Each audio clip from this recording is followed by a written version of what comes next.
Today we are going to make one of the cute heart Valentine's decor piece.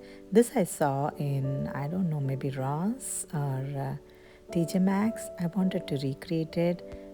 So I got this sign from Dollar Tree and I'm actually creating a cute tassel using jute twine. I'm actually knotting it down and I just cut the ends. Now I'm actually inserting some of the beads. I got like 5 to 6 beads and I'm attaching one corner of it using a dab of a hot glue, and I'm going to trim off the excess handle, and this calls it done. Look how cute this beautiful high-end looking love sign for your Valentine's decor, and I'm so happy with the end result. I hope you would like it as well.